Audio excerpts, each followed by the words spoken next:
안녕하세요. 보의 생각 신백입니다. 내가 알게 된 모든 것, 기억하지 못하는 상실, 그리고 회복에 관한 이야기라는 부제가 있는 책입니다. 원제는 All You Can Ever Know, 입양의 회고록인데요. 실화를 바탕으로 하는 책을 소개하는 것은 어떤 의미로는 어려운 것 같습니다. 저자의 경험과 기록에 대해 어떻다 함부로 말씀드릴 수도 없고, 줄거리만 요약하는 것도 예의가 아닌 것 같고, 오늘은 제가 느낀 점을 솔직히 말씀드리겠습니다. 입양된 저자가 과거를 해상하여 쓴 기록인데요. 경험에 바탕을 하지만 소설이라고 생각하고 읽으셔도 좋습니다. 보통 소설이 현재 시점에서 많이 쓴다면 이 책은 현재보다는 과거와 미래가 중심이 되는 것 같습니다. 그 속에는 입양이 주요 소재가 되는데요. 유명한 파친코 저자 이민진 작가도 추천사에 언급합니다. 입양을 명사로, 동사로, 목적으로 뼛속 깊이 받아들여 그것이 주제가 되는 이야기로 재탄생시킨 작품이다. 책을 통해 가족의 의미를 생각해 볼 수도 있습니다. 우리는 원가족, 그러면 현재 내가 구성한 가족 외에 어렸을 때 구성된 부모님과 형제, 자매가 있잖아요. 저자는 원가족 외에도 친가족이 있습니다. 저자의 어린 딸은 자연스럽게 세상에 조부모가 계시다고 이해합니다. 나름대로 제목을 해석하면 과거에 알고 있는 것과 커서 알게 된 것과의 괴리에서 오는 상실감, 그리고 어렸을 때 받았던 상처들, 이들을 부정하지 않고 자신의 가족을 위해 용기를 내어 친가족이라는 뿌리를 찾아 회복하는 여정에 관한 이야기입니다. 끝으로 본인의 이야기를 쓴 거라서 소설처럼 미래를 비워둔 것이 아니라 행복한 미래 시점도 보여주고 있어서 감동을 줍니다. 또 한국인의 뿌리와 진실을 딸에게 물려주기 위해 한국어를 배우는 마지막 장면에서 여러 감정이 들었습니다. 오늘은 일부 중에서 법원에서 입양 결정을 묘사하는 장면과 언니의 시점에서 쓴 글을 보겠습니다. 판사는 두 분의 결정, 나와 오류건주를 상대로 한 약속에 더없이 진지한 다짐을 받았다. 이제 절대 마음을 바꿀 수 없었다. 이제 법적으로 두 사람은 내 진짜 부모, 유일한 부모가 되었다. 마음으로 이미 아는 사실에 주어의 공식 직인이 꾹 지키는 것에 흥분한 부모님은 판사에게 혹시 해줄 말이 없는지 물었다. 사회복지사처럼 그 판사도 놀랐을지 궁금하다. 이미 예상했던 흑인 아이를 입양하는 백인 부모들에게서 수없이 들은 질문이었는지도 그가 들려준 대답은 깊게 생각할 것도 없이 오랜 경험으로 익힌 것이었을까? 그 모든 가족들에게 똑같은 조언을 해주었을까?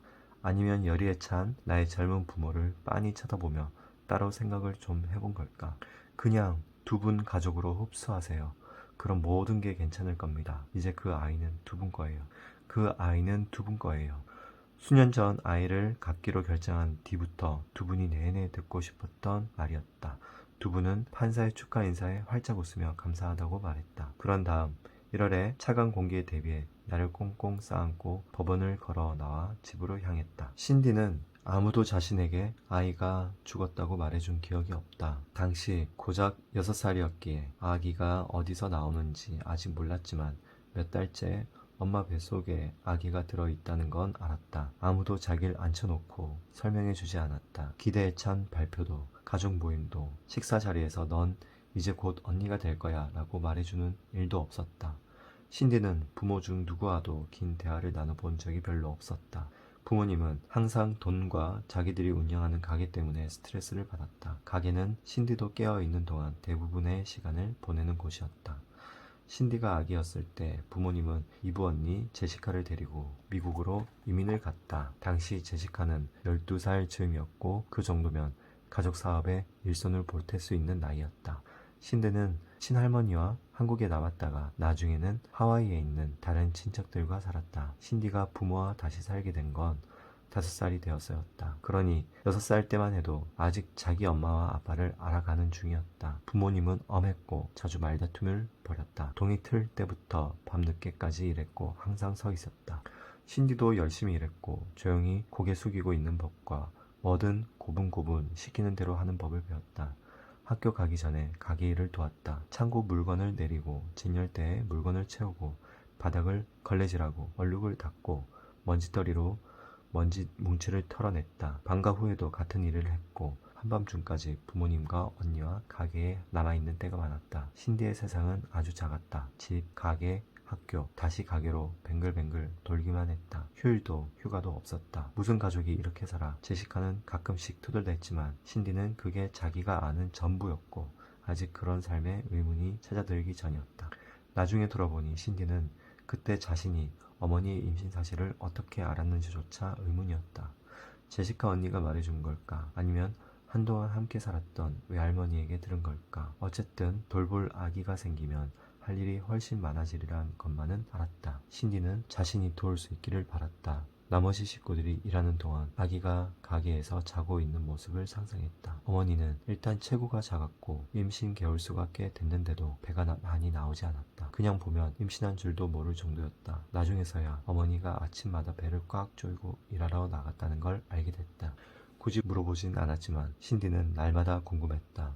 얼마나 더 기다리면 아기가 태어나는지. 그의 어느 봄날 어머니가 마구 흥분해서 신디에게 소리를 질러댔다. 신디는 무엇 때문에 어머니가 그렇게 화를 냈는지 기억하지 못한다. 아마 자신은 아무 일도 안 했을 것이다. 늘 그랬듯 부당하단 걸 알면서도 어머니가 소리 지르는 동안 시선을 떨구고 입을 꽉 다물고 있었다. 말대꾸는 사태를 악화시키기만 할 뿐이니. 고개를 들어보니 어머니가 의자에 널브러져 고통스럽게 얼굴을 찡그리고 있었다. 그리고 더는 소리를 지르지 않았다. 뭔가 잘못된 거였다. 할머니가 달려가서 뜨거운 수건을 가져와 어머니 배에 올렸지만 별로 도움이 되지 않는 것 같았다. 할머니는 눈을 질끈 감았다. 어머니는 헐떡거리다가 간간히 비명을 질렀다. 아기가 나오려나 봐. 어머니가 말했다. 어머니의 배는 너무 작았다. 아기가 나올 때가 되려면 아직 한참 멀었다. 어머니는 아무리 고통스럽고 두려워도 병원에 가지 않으려 했다. 병원에서 진료를 받으면 돈이 들기 때문이었다. 하지만 결국 아기가 더 기다리지 않을 게 분명해지자 어머니는 마침내 병원행을 받아들였다. 신디는 집에서 기다렸다. 언제나 기다리는 데는 선수였다. 아기는 안 보이고 달랑 부모님만 집에 돌아왔을 때 신디와 제시카는 어리둥절했다. 나중에 아기가 병원에서 죽었다는 걸 알게 됐다. 신디는 더 자세한 이야기는 물어볼 엄두도 나지 않았다. 그때도 그 뒤에도 신디는 동생 생각을 할 때마다 슬프고 혼란스러웠지만 자신은 부모님에게 설명을 요구할 주제가 못 된다는 걸 알았다. 그건 가당치도 않은 일이었다. 그래서 그저 부모님이 말해주는 대로만 알고 있을 수밖에 없었다. 이 책을 통해 입양 가정에서 자란 주인공의 감정과 성장통을 볼 수 있었고 가족의 의미가 무엇인지 다시 생각해 볼 수 있어서 읽으면서 좋은 시간이 되었던 것 같습니다. 저자 자신의 진솔한 이야기를 들려줌으로써 베스트셀러에 오르고 올해의 책 등 작품성도 인정받은 책입니다. 마음 공부, 몸 공부, 사람 공부로 온전하고 완벽하고 튼튼하고 강하고 정답고 조화로우며 행복하십시오. 부의 생각 신백입니다. 정말 감사합니다.